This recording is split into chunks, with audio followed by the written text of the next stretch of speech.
So I just figured out the best way to improve insanely fast in Fortnite Season 4, which I'll be showing you today so you can easily get your first high kill win this season. Now I think we can all agree that improving comes down to practice, so while hiding in a bush the whole game may help you get into the final few people, you'll never be able to win like that, or really get any kills if you don't have the practice that it takes. But don't worry, because with this method I'll show you today, anyone can go from being completely clueless, capable of winning back-to-back games in only a matter of hours. And no, I'm not lying to you guys, personally think it's actually that good.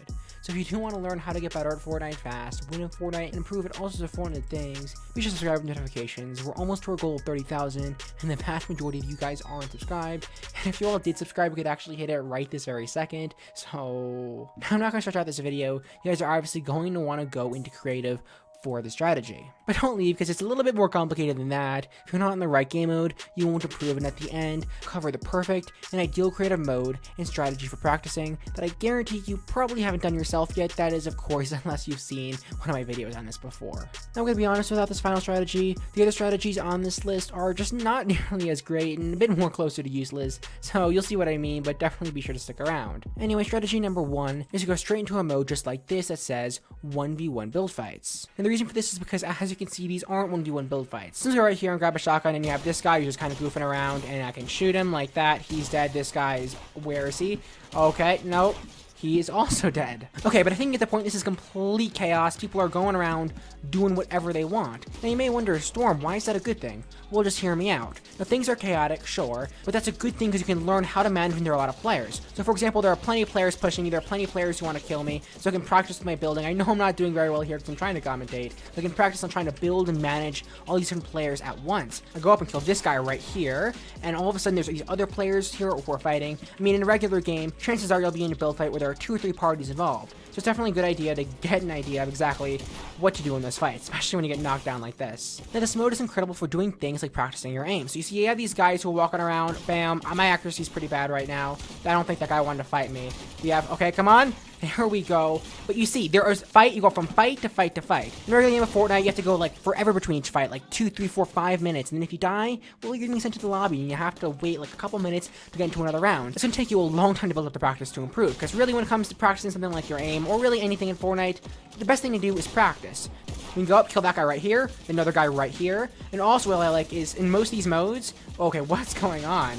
There are siphons. So see, I'm going to kill this guy right here, and I'm back to full health. Now, my favorite part of this mode is it's incredibly hectic. Inevitably when playing Fortnite, when you're doing storm fights and stuff like that, you're going to get into a situation where there are 3, 4, 5, 6, 7 players all around you, these huge build fights, and you're going to need to know what to do. So you see, I'm like down here, these guys are fighting me. I can learn how to spam my build a box around me, and then take control of the situation, get high ground, and take him on like that. Another guy comes, we're going to go right here, spam the drum gun because I'm out of ammo on my shotgun. And you see, take on all these different parties, practice our building, our accuracy at once. So if you want to learn how to improve your accuracy, by far this is the best mode to do. But of course, this mode does have its advantages. So you see this guy right here, I'm going to kill him, and he's going to come right back, respawn right over here, and he's going to come. You see, he's right there, and he's going to come and try and kill me, and he might actually kill me this time. Or he's just going to fall off like that. Honestly, this is great and all, but most modes of Fortnite are nothing like this. This is completely chaotic. So if you want to learn how to improve in a chaotic situation, this is great. What I recommend doing is getting pretty comfortable with your aim and stuff like that. Maybe make it a goal to get 10, 15, 20 eliminations without dying. Something like that. Once you feel that you've improved your aim a whole lot better, and you think you're ready for a bit more of a competitive environment, we can go on to the next part of this strategy. And then, of course, remember later on, we're going to get into the best method for practicing in Fortnite that I highly recommend you follow, which the strategy is kind of useless if you don't use them both. But of course, this is definitely a great starting ground for when it comes to improving in Fortnite. So after this, you should head into a game like Zone Wars, and here's why. Okay, good. This is actually a mix between box fights and Zone Wars, and I was really hoping to get Zone Wars, but we have it now. So I'm going to try and do a little bit low ground warrior thing. I'm going to have to be really careful, because I want to explain this to you all, and I don't want to die. Now, I know what you're thinking. Storm, really, Zone Wars, I've heard of this before. I mean, I've played this before, but, like, really for improving, I mean, just hear me out here, because it's actually a pretty good mode. Now, it's the same thing as the last round in many ways. For example, there are plenty of players everywhere. So I'm going to go up here. You can see there's a player basically everywhere I look. I gotta be careful. This fish stick guy is actually a team Zone Wars.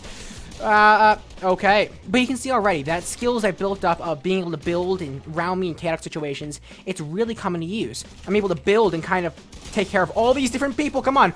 Okay, good. But you see, these skills of building, being able to shoot people when there are plenty of targets around, it's helping a lot. So this mode is very similar, but there's 2 crucial differences. For one, you can't respawn. So you see, I'm gonna have to be really careful. I'm gonna probably stay up here now because I don't want to die and then need to like re-explain all of this. I think I'm being shot at. Yep, I'm being shot at. Come on. No! But if I fall, I'm dead. That's it.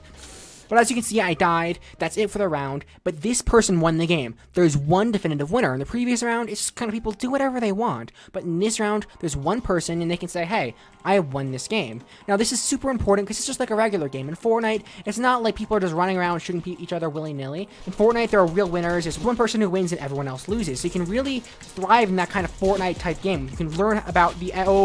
But this brings us to our second major reason why Zone Wars is so great, and that is it simulates the end game. So, okay, there are players everywhere, there are players in every direction, building and accuracy is everything. Just like the regular end game of Fortnite, you're running from the zone, you're being shot at from all different directions, and you gotta be really careful to be accurate with your shots and not peek like this. In Fortnite, you peek like this, you're gonna die. Same exact thing in Zone Wars. This is the same thing as a completely normal Fortnite match. The only difference is these rounds are so much shorter. Now that's a really, I'm behind, someone was behind me. Now here's what the big deal is. In Fortnite, it takes 15 to 20 plus minutes of staying alive to get to this part of the game where players are everywhere shooting at you and you're struggling to stay alive, which I'm going to stay back here while I commentate because it's hard commentating and playing at the same time.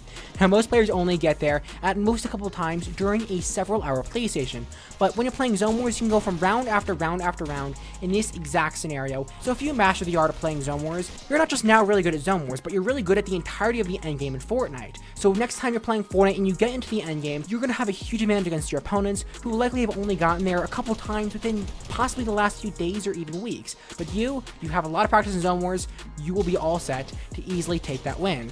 Alright, this guy's right here, come on. Alright, guy right over here. Kind of get nervous. The one thing I recommend you do is try and keep track of how many kills you have or what your best is, how many wins you have, and you can measure your improvement in terms of how many wins and how many kills you get. So maybe your goal could be get 3 wins out of a 5-win game period or 6 wins out of a 10-game win period, maybe get 15 or 30 kills, something like that.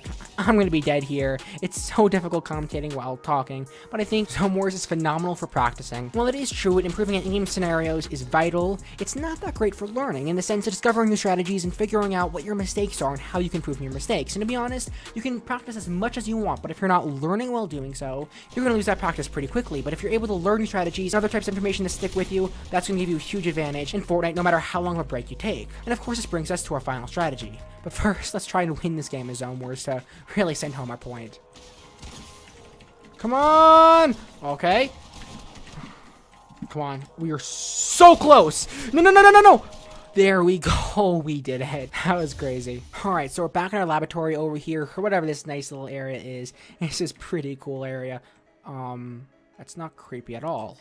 Anyway, we're back here to get into the final strategy for improving, and I kind of lied. The strategy is actually 2 steps, the first of which is very, very important, and the latter of which is the most essential one out of this list, my personal favorite, which allows you to go from a complete noob to an absolute pro in next to no time, so you definitely don't want to miss out on that. Now, first, number 1, which is kind of a precursor, kind of giving some background to strategy number 2, and this step number 1 kind of thing, is to learn the best strategies of playing. Because you have the best aim, you can have the best building in the world in Fortnite, but you still may almost never win games, for this one reason, and that is you don't have a good strategy, because Fortnite is a game of strategy above anything else. Even if you were the world's best Fortnite player, and you went pushing 20 to 30 fights a game, I mean, what are the odds you're going to win 20 to 30 fights in a game? I mean, there are some factors that you just can't control that may lead to your demise. So if you're pretty bad at building and don't have the best accuracy, but have a solid strategy to where you're passive and outsmart your opponents, I think it's pretty obvious you can actually win quite a few games just like that. So of course, first thing you want to do before you go into your next game is ask yourself, what will my strategy be? Will I be aggressive this round? And if so, you may get a fair amount of kills, but you probably won't win because you're getting into a lot of fights. Will you be more passive? Well, you may not get as many kills, but have significant better odds of winning simply because you're not getting into as many fights. Well, personally, what I recommend doing is figuring out which fights you're going to push and which fights you're going to stay back from. Will you push build fights? What about storm fights? Because in build fights, just looking at them, you can see there are probably some pretty good players in that fight. They may just be better than you and kill you. Versus storm fights, where as you can learn from Zone Wars, players are pretty frantic, pretty busy trying to rush out of the storm, and they may sometimes let their guard down towards players who are outside of the storm who may go and push them. And of course, what about building? What is the best way to use your materials? Or the ever-changing meta? What weapons are the most powerful and what weapons are you the best at using? And to figure all this out, this may sound a little bit biased, but I recommend watching YouTubers and professional streamers because they know the meta better than literally everyone else. I mean, it is their job after all to play the game. Personally starting out, I watched almost all of Cypher PK's educational commentaries. I was able to get a pretty good idea of what the professionals do to win games, what the meta is, and exactly what to do to get eliminations and win myself. When I started off playing it, I improved pretty quickly to get to the point where it's better than most of my friends who've been playing the game for quite a while. Also on that note, I recommend playing with a friend or two of yours who is actually pretty good at the game, but of course there's only so much you can get from playing with your friends and listening to them, which will bring us to our final and best strategy out of this entire video. Alright, so for our final step, right over here, we're joined by my friend Spiffy Dreams. Feel free to say hi. I'll link his channel down in the description below. He does Wizard 101 videos. Yeah. Alright, so for this strategy, we're going to walk right over here, and if you just follow me, and so we're going to head just right over here to this island over here. You can probably see what we're going with it. It is, in fact, a 1v1 map. Alright, so here we go. We are on different teams. We're going to start the game just like that. My cat is coming on. Oh, sorry, Stormy! Alright, so we're fighting each other right now. He's right over here. I think this is going to be box fights, this is going to be zone wars, but we're going to 1v1 each other. Feel free to try and kill me, and I'll try and kill you, Spiffy Dreams, right over here. Now, the idea here is, alright, this is kind of a casual game, because we're just trying to explain it to you all. It's not do anything too fancy, but the idea is I'm going to go over here. Oh. And, oh, come on. Oh, no. No, okay, there we go. So the idea here is we 1v1 each other, and then once one of us wins or one of us dies, the other person can tell us what we did wrong. And the huge advantage of this is when you're playing a game by yourself and you die in Fortnite, you might not entirely be aware of what you did wrong, you have your own biases, and you may think you just did everything right. But when you're actually playing with someone who you know, like Spiffy Dreams right over here, and I can audibly tell him, hey, this is what you did wrong, that helps a lot for improving. So last round, you can see right here, I'm able to take his wall like that and shoot him and take advantage of my editing things to kill him like that. So I can say, hey, maybe work on the wall, maybe build a ramp when I take a wall like that. And so Spiffy Dreams can then learn how to improve. Okay, and then of course, when you're fighting someone like Spiffy Dreams right over here, and you're coming into an intensive fight just like that, and then of course I die, I can ask Spiffy Dreams, okay, that was fake, I'm gonna be honest, I'm not gonna lie to you guys, we did that on purpose, but I can ask Spiffy Dreams right over here, what did I do wrong, what could I have improved on? Missed so many shots. That's true, I could have really improved my accuracy, maybe go back to #1 strategy on this list. Alright, but something that I love is these rounds are incredibly short. We've been recording for less than 6 minutes, and half that was spent trying to figure out how to get into a good map, and already we're on round 4. I'm gonna be honest, you could easily do probably 45 to 50 rounds of this in an hour. That's 45 different fights, 45 different mistakes you make, so you can learn on how to improve in the span of only an hour. And I'll be honest, if you're playing Fortnite regularly, you probably can only do one, maybe...